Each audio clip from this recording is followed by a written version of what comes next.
you're like a father that I never had. And you're like a son I lost to schizophrenia, yeah.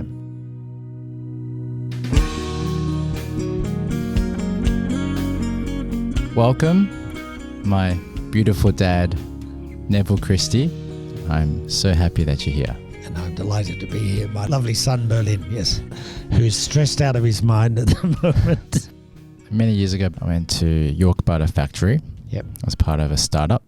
I don't know if I told you this, but I thought, he looks a little bit like Colonel Sanders. Yes, I've been told that. I've been told that. I've also been told I look like the old Bob Hawke when he was Prime Minister. So I used to tell everybody I was his illegitimate son. So. Over so many years, you don't really remember the words, but you just remember how you felt, right? And I felt that this man is a real leader. He was so connected and grounded and strong in your presence. I was quite nervous, but I felt that I wanted to say hi to you. And I'd already selected you, and I was going to say hi to you if you didn't say hi to me. So I had no idea. Yeah. And fortunately, we connected, and I asked if we could go for coffee. The rest led to almost a decade onwards, and from it became a mentoring relationship to actually something like completely just serendipitous. Growing up, I didn't really have a father figure. Yep. And you inspired me throughout the years, and that's mutual, of course. Like a father that I never had. And you're like a son I lost to schizophrenia, yeah. I'll pause here and see if you wanted to share anything about that before I go further. Well, it was a very interesting evening because, as I said, I saw you amongst the crowd and I could see the enthusiasm, the way you engaged and were listening and taking on board what I was talking about, whatever it was. And there was a strange connection that, went across the room and has developed over the years. So, and it's like a father-son, son-father. It's mutual, works both ways. We first met after the entrepreneurial event. You were so vulnerable with me about the son you lost. About Antony? Mm-hmm. Yes. I talked about how growing up my mother had schizophrenia, and she still does, and I care for her. We instantly connected when you shared with me about your son. And would you mind sharing with people about your experience? Yes, Antony, both my children were adopted. Antony we adopted at age 40, and in the interviews they kept asking us if it proved too difficult, would we return him? And they kept at it, and in the end I said, oh yes, of course we would, but I knew damn well, I would never return. If you have a biological child and something goes wrong, you can't return them, so why would you be able to return and adopt a child? But it did turn out that at age of 6 he started to show unusual signs. By the age of 12, I thought he had no conscience because everything was they made me do it. So I took him to a child psychologist, or actually a child psychotherapist, a trained doctor and therapist, and he called us up after a couple of sessions and said, look, it's not about his conscience. He's actually got the beginnings of paranoid schizophrenia, and those he talks about are voices in his head and demons and whatever. So at 17 he had an absolute full-blown psychotic episode, was in Larundel for 17 weeks. What is Larundel? Larundel at the time was a psychiatric hospital. I think it's been closed down now. Okay. His journey was amazing because he's very strong, and he would look at somebody and their face would dissolve into a terror, a demon mask. He'd hear voices saying, that man's out to kill you, he's out to kill you. But in all the time, he never turned that out on anybody else, never. He never harmed another human being. He internalized it on himself, and he developed into a very, very, very beautiful man. When he was ready to go, he took his own life, which was very traumatic. but in many ways it was the best thing for him. But he died. He died a human being who had completed the journey that he needed to complete to become the human being that he needed to be. And this, I believe, as I've said to you, is the journey of all of us to become fully human. If you don't mind me going to the very start with Antony, before he was in your life, there were already signs. Well, I think the signs were that the Catholic Family Welfare Bureau, where we adopted Antony, had interviewed the biological father and the biological mother.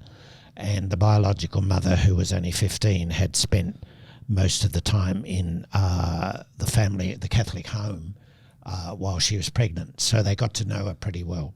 And there were signs of mental instability in both her and the biological father, who was a person of mixed race and inheritance, which is part of what made Antony a beautiful looking boy.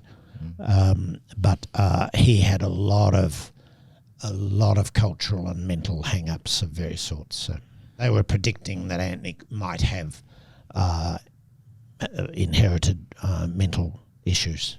They would be these were the adoption agency, right. And I've often said if you had to go through as much interviews and discussion and personal exploration to have a biological child as you do to have an adopted child, the birth rate would drop pretty dramatically.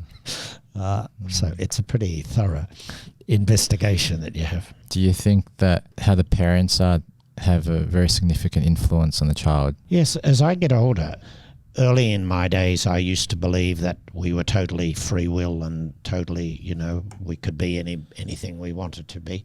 When we were born, we were a tabula rasa, totally empty slate. As I've got older and, I'm now 81 and I've been through a number of journeys, I've come to believe quite strongly that when we were born, we have a huge inheritance from the biology of not just our immediate parents, but from our total ancestry, going right back to the original couples in Africa. And they're all there and they're expressed in archetypes. And, archetypes are sort of like sub-personalities, if you like. We're born, I think, with a huge latent potential, experiences that are come from our family and right back, our genetic inheritance. Freud, I think, really said that fundamentally for the first 40 years of our life, we're basically working the inheritance of our genes and the inheritance from our actually family of origin, the actual environment of our family of origin, so that up to 40 we're working on that. And then after 40 we start to become our own human being. And that's what Jung was all about. So that was the divide between the two of them. And I've come to believe that. I can see that so much of our life, if you go back to the family of origin and you go back to the inheritance, you can see traits, that carry through. Now, yes, we can modify them. Yes, we can grow them. But equally, they represent a massive reservoir of talent and ability and resources that it's our job to develop over our lifetime. And as I was saying to you, I think our role in life is that we're born unfinished, but with huge potential. Our role in life is to become finished, to finish us off. And when we've done that, we're ready to pass on wherever we go to. And this relates to what you were saying before, how Antony had become the person he needed to be. He needed to be. Yes, and that there was no real point in continuing to live with the extreme pain that he had, because he'd learned to conquer that. He'd learned to transform it. He'd learned not to turn it on to anybody else.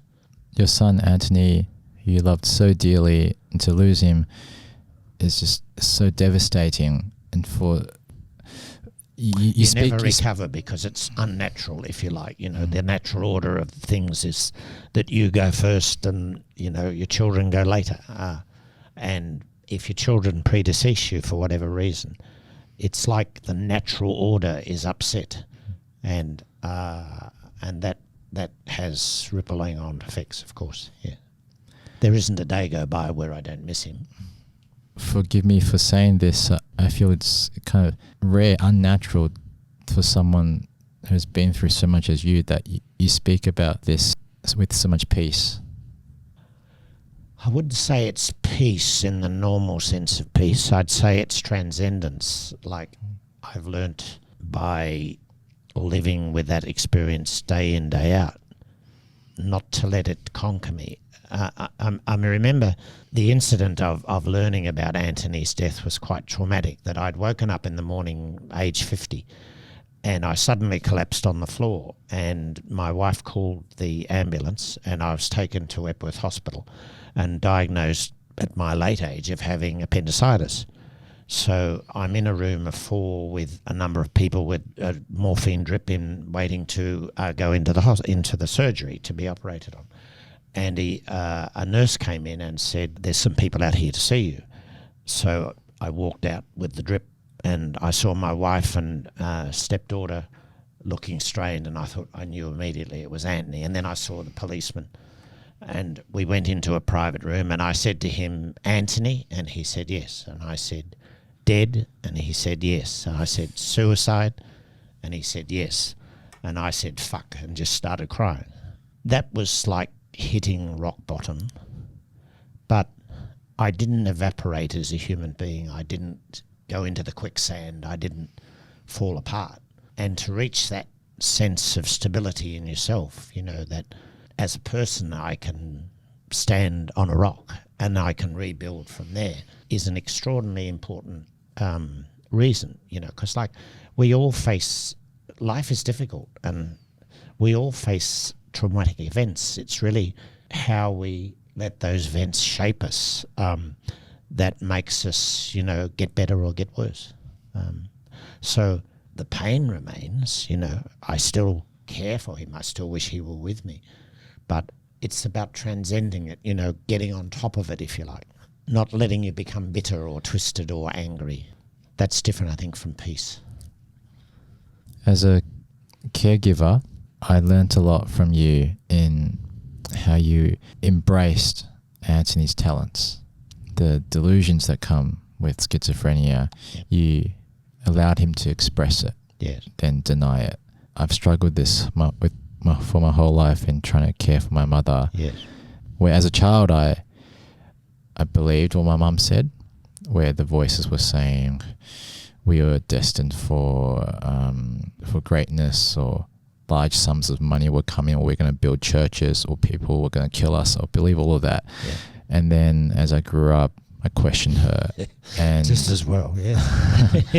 Yes. You might own about 92 churches by now. Yeah. And it's really hard to like not say to Mum, these voices are not real. No.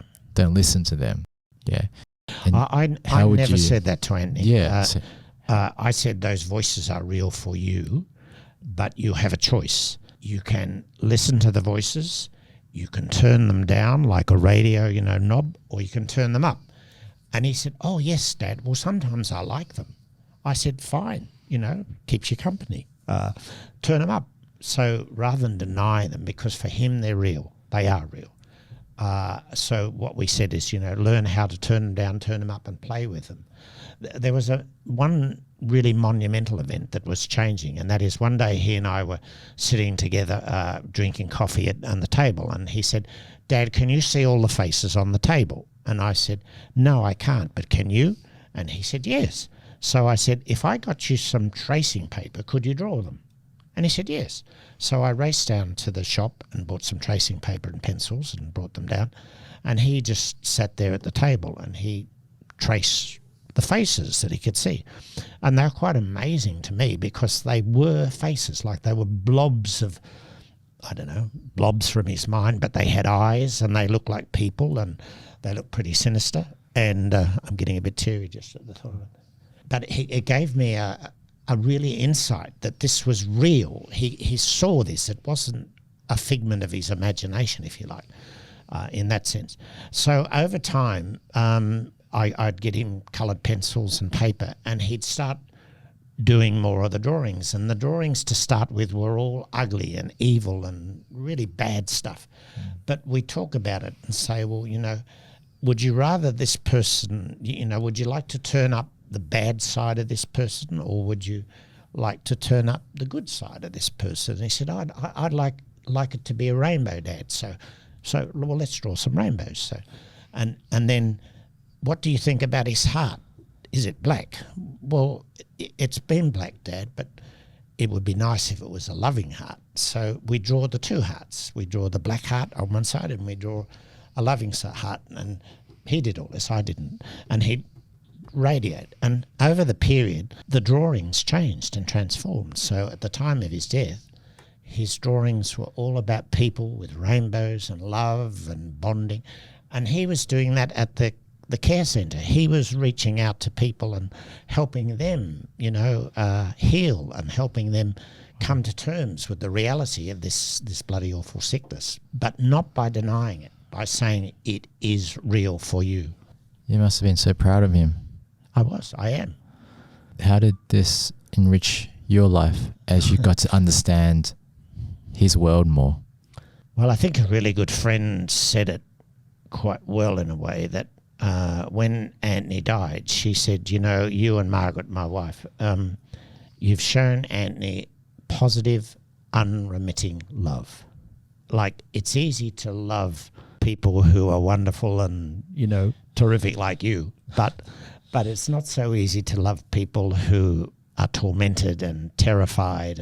But Margaret and I did learn to love him like that, and did learn to accept him as he was, knowing that, change was not going to be easy. And we never said to him, you have to change. We said to him, you can choose, you can turn the volume up, you can turn it down, you can live with it. And he learned to do that. And that for me is what life's about, like care, love that doesn't seek to change somebody. It seeks to be with them as they are. And there is, in psychology, there's a thing called the paradoxical theory of change. And that paradoxical theory of change says the more we seek to change, the less we do. The more we accept ourselves as we are, the more we change. And I found that to be absolutely, absolutely true. Dad, we unfortunately are a bit short on time. Right. And I just wanted to say that when you said the care and love that we have, that where we don't seek to change them. Yes. That's so powerful. Yes. That I need to remind myself. Unremitting positive regard. But I honestly believe a lot of marriages break down because people want to change them. Yes. And then once they've changed them, they don't like what they changed them. And they said, you're not the person I married. No, you're not, because I'm a great believer in change and transformation. In fact, that's what I'm all about now, seeking to transform the world, given that it's falling to bits. But the acceptance of a person as they are, that they're okay, they're beautiful, they are as they are, I think is one of the most important gifts that we can give anybody and that they can give us. To be seen, for someone to say, you got all these shitty habits and faults, but I love you and I accept you as you are. That's pretty profound, isn't it? I feel you accept me as I am, as much as I want to change myself. I do. Yeah. And you accept me. Come on. You think I'm okay? I think you're great. Yeah, well, isn't that powerful? I know I've got a long way to go. You know you've got a long way to go. But we both think we're pretty good. I hope we can continue this another time. Of course we can. Thank you so much, Dad, for your time. And thank you, my son.